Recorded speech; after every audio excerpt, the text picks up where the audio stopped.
नमस्कार विद्यार्थी मित्रांनो, तुमचं RKG अकॅडमी या यूट्यूब चॅनलमध्ये सर्वांचे स्वागत आहे। तर आज आपण पाहणार आहोत आज झालेला पेपर, आरोग्यसेवक पेपर, जिल्हा परिषद भरती आणि आरोग्यसेवक पेपर 14 जून 2024। चला तर प्रश्न कोणते आले होते ते पाहूया। प्रश्न पहिला, खालीलपैकी कोणत्या संघाने इंडियन प्रीमियर लीगचे विजेतेपद 5 वेळा जिंकले? खालीलपैकी कोणत्या संघाने इंडियन प्रीमियर लीगचे विजेतेपद 5 वेळा जिंकले? उत्तर आहे मुंबई इंडियन्स। प्रश्न दुसरा, राष्ट्रीय लोकशाहीची स्थापना कोणत्या वर्षी झाली? प्रश्न दुसरा, राष्ट्रीय लोकशाहीची स्थापना कोणत्या वर्षी झाली? उत्तर आहे 1885। प्रश्न तिसरा, बटाट्याची चाळचे लेखक कोण आहेत?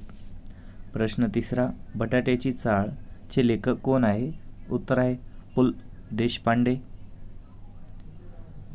प्रश्न चौथा, अरुण नदीवरील अरुण जलविद्युत कोणत्या विकासासाठी भारताने देशात शेतकरी केली आहे? प्रश्न चौथा, अरुण नदीवरील अरुण जलविद्युत कोणत्या विकासासाठी भारताने देशात शेतकरी केले आहे? उत्तर आहे नेपाळ। प्रश्न पाचवा, राष्ट्रीय सुरक्षा सल्लागार पदी कोणाची नियुक्ती करण्यात आली? प्रश्न पाचवा, राष्ट्रीय सुरक्षा सल्लागार पदी कोणाची नियुक्ती करण्यात आली आहे? उत्तर आहे अजित डोवाल। प्रश्न सहावा, पंतप्रधानाच्या प्रधान सचिवपदी कोणाची निवड झाली आहे? पंतप्रधानाच्या प्रधान सचिवपदी कोणाची निवड झाली आहे? उत्तर आहे PK मिश्रा। प्रश्न सातवा, जागतिक रक्तदाता दिन कधी साजरा करण्यात येतो? प्रश्न सातवा, जागतिक रक्तदाता दिन कधी साजरा करण्यात येतो? उत्तर आहे 14 जून। प्रश्न 18 म्हणलो, पंतप्रधानाच्या प्रधान सचिवपदी निवड झालेले PK मिश्रा हे कोणत्या बॅचचे IAS अधिकारी आहेत? प्रश्न 8, पंतप्रधानाच्या प्रधान सचिवपदी निवड झालेल्या PK मिश्रा हे कोणत्या बॅचचे IAS अधिकारी आहेत? उत्तर आहे 1982। उत्तर आहे 1972।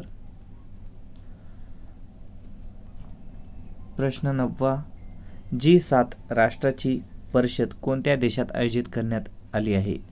प्रश्न 9, G7 राष्ट्राची परिषद कोणत्या देशात आयोजित करण्यात आली आहे?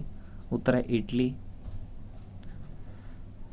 प्रश्न 10, कोणत्या केंद्रशासित प्रदेशामध्ये सर्व शाळांमध्ये सकाळी राष्ट्रगीत अनिवार्य करण्यात आले? कोणत्या केंद्रशासित प्रदेशामध्ये सर्व शाळांमध्ये सकाळी राष्ट्रगीत अनिवार्य करण्यात आले? उत्तर आहे जम्मू अँड काश्मीर। प्रश्न 11, उत्तराखंड राज्यातील जोशीमठचे नामांतर काय करण्यात आले आहे? उत्तराखंड राज्यातील जोशीमठचे नामांतर काय करण्यात आले आहे? उत्तर आहे ज्योतिमठ। प्रश्न 12, आधुनिक आवर्त सारणीतील मूलद्रव्याची मांडणी डॅडॅश उभ्या स्तंभामध्ये केली जाते? आधुनिक आवर्त सारणीतील मूलद्रव्याची मांडणी डॅडॅश उभ्या स्तंभामध्ये केली जाते? उत्तर आहे 18। प्रश्न 13, 2024 ची निवडणूक कोणत्या आघाडीने जिंकली? 2024 ची निवडणूक कोणत्या आघाडीने जिंकली आहे? उत्तर आहे लोकसभा निवडणुकीत सत्ताधारी भाजपच्या नेतृत्वाखाली राष्ट्रीय लोकशाही आघाडीने NDA बहुमत मिळविल्यामुळे पंतप्रधान नरेंद्र मोदींच्या तिसऱ्यांदा पदावर येण्याचा मार्ग मोकळा झालेला आहे। अनेक देशातील नेत्यांनी पंतप्रधान नरेंद्र मोदी यांचे अभिनंदन केले। प्रश्न 14, IPL स्पर्धा मुंबई इंडियन्सने 5 वेळा जिंकली पण खालीलपैकी कोणत्या वर्षी जिंकली नाही? उत्तर आहे यापेक्षा जास्त वेळा कोणत्याही संघाने IPLची अंतिम फेरी गाठलेली नाही. मुंबई इंडियन्सने 2013, 2015, 2019 आणि 2020 मध्ये IPL जिंकले तर 2010 मध्ये एकदा अपविजेतेपद पटकावले. रोहित शर्माने MIचे नेतृत्व करत त्यांची 5वी विजेतेपदे जिंकली, ज्यामुळे तो धोनीसह IPL मधील संयुक्त सर्वाधिक यशस्वी कर्णधार बनला.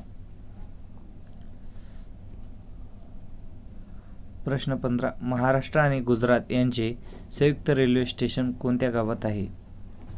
उत्तर आहे महाराष्ट्रातील नंदुरबारमधील नवापूर रेल्वे स्थानक हे एक अनोखे रेल्वे स्थानक आहे, ज्यांचा एक भाग गुजरातच्या तापी जिल्ह्यात आहे आणि दुसरा भाग महाराष्ट्रातील नंदुरबार जिल्ह्यात आहे, अशी बातमी NNI या वृत्तसंस्थेची दिल्ली आहे. गुजरात आणि महाराष्ट्राच्या सीमेला एकत्रितपणे स्पर्श करणारे हे एकमेव रेल्वे स्थानक आहे. प्रश्न 16. जालना जिल्ह्याचे ACP कोण आहेत? जालना जिल्ह्याचे ACP कोण आहेत? उत्तर आहे पोलीस अधीक्षक जालना श्री शैलेश बलकवडे. पोलीस प्रशासन हे जिल्ह्यातील कायदा व सुव्यवस्था अबाधित ठेवण्यासाठी जबाबदार आहेत. प्रश्न 17. जालना जिल्ह्यात एकूण गावांची संख्या किती आहे? जालना जिल्ह्यामध्ये एकूण गावांची संख्या किती आहे? आजच्या परिस्थितीमध्ये जालना जिल्ह्यामध्ये 4 उपविभाग, 8 तहसील व 958 गावे आहेत. प्रश्न 18. बटाट्याची चाळ या पुस्तकाचे लेखक कोण आहेत? उत्तर आहे पु. ल. देशपांडे. हे आपले सांस्कृतिक वैभव आणि त्यांची बटाट्याची चाळीचे हे पुस्तक आले आहे आणि त्यानंतर त्यांच्यावर आधारित नाट्यप्रयोग आहेत. प्रश्न 19. नेपाळमधील सर्वात मोठी जलविद्युत कोणती आहे? नेपाळमधील सर्वात मोठी जलविद्युत कोणती आहे? उत्तर आहे अप्पर तामाकोशी जलविद्युत प्रकल्प. हा नेपाळमधील 456 मेगावॅटचा पिंकिंग रन ऑफ द रिव्हर जलविद्युत प्रकल्प आहे. जुलै 2011 पासून कार्यरत असलेला हा नेपाळमधील सर्वात मोठा जलविद्युत प्रकल्प आहे. प्रश्न 20. गुरुत्वाकर्षण कशापासून बनते? गुरुत्वाकर्षण कशापासून बनते? उत्तर आहे थोडक्यात आइन्स्टाईनच्या मते गुरुत्वाकर्षण म्हणजे त्यातील सर्व वस्तूच्या स्पेस टाईमचे वक्र करणे, स्पेस टाईमद्वारे त्या वस्तूच्या जिओडेसिक सरळ हालचालीसह एकत्रित करणे. प्रश्न 21. गुरुत्वाकर्षणाचा शोध लावणारे प्रसिद्ध शास्त्रज्ञ कोण होते? गुरुत्वाकर्षणाचा शोध लावणारे प्रसिद्ध शास्त्रज्ञ कोण होते? उत्तर आहे भौतिकशास्त्र आणि शास्त्रज्ञ आयझॅक न्यूटन यांचा जन्म 1643 मध्ये झाला. न्यूटन हे भौतिकशास्त्रज्ञ आणि खगोलिक शास्त्रज्ञ आहेत, ज्याने गुरुत्वाकर्षण आणि गतीचे नियम शोधले. झाडावरून पडलेले सफरचंद पाहिल्यानंतर न्यूटनला गुरुत्वाकर्षणाचा शोध लागला. प्रश्न 22. गुरुत्वाकर्षण बल म्हणजे काय? गुरुत्वाकर्षण बल म्हणजे काय? उत्तर आहे वस्तुमान असलेल्या कोणत्याही दोन वस्तूच्या एकमेकाकडे आकर्षिल्या जाण्याच्या प्रवृत्तीला गुरुत्वाकर्षण असे म्हणतात. वजन म्हणजे जमिनीच्या दिशेने असणाऱ्या गुरुत्वाकर्षणामुळे मिळणारे त्वरण आणि वस्तुमान यांच्या गुणाकारा एवढे बल असते. प्रश्न 23. आवर्त सारणीमध्ये किती धातू आहेत? आवर्त सारणीमध्ये किती धातू आहेत? उत्तर आहे नियतकालीन सारणीतील 118 पैकी 95 मूलद्रव्य धातू आहेत किंवा असे असण्याची शक्यता आहे. संख्या अयोग आहे कारण धातू नॉन मेटल आणि मेटोलाइडमधील सीमामध्ये समाविष्ट असलेल्या श्रेणीच्या सर्वत्र स्वीकृत व्याख्येच्या अभावामुळे किंचित चढ उतार होतात. प्रश्न 24. आधुनिक आवर्त सारणीतील धातू आणि अधातू गुणधर्म आवर्तात आणि गणात कसे बदल जातात ते स्पष्ट करा. याचाच अर्थ आवर्त सारणीचे मूलद्रव्य धातू असतात तर क्रमाने अधातू गुण वाढून नंतर गणातील मूलद्रव्य अधातू असतात. गणामधील बदल एखाद्या गणात वरून खाली जाताना इलेक्ट्रॉन नवीन ऊर्जा स्तरावर प्रवेश करतो. अणुत्रिज्या वाढते व बाह्य इलेक्ट्रॉन विलग करणे सुलभ असते. त्यामुळे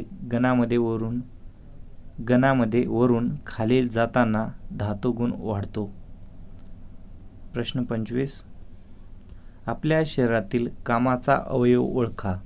आपल्या शरीरातील कामाचा अवयव ओळखायचा आहे. त्याचं उत्तर आहे विद्यार्थी मित्रांनो, मेंदू हा मानवी शरीरातील सर्वात महत्त्वाचा अवयव आहे. ते क्रिया आणि प्रतिक्रिया नियंत्रित आणि समन्वयित करते. आम्हाला विचार करण्यास आणि अनुभवण्यास अनुमती देते आणि आम्हाला आठवणी आणि भावना या सर्व गोष्टी ज्या आम्हाला मानव बनवतात. मेंदू हा आपल्या मनाचा अवयव आहे. जर तुम्हाला हा व्हिडिओ आवडला तर व्हिडिओला लाईक आणि चॅनलला सबस्क्राईब करायचं आहे.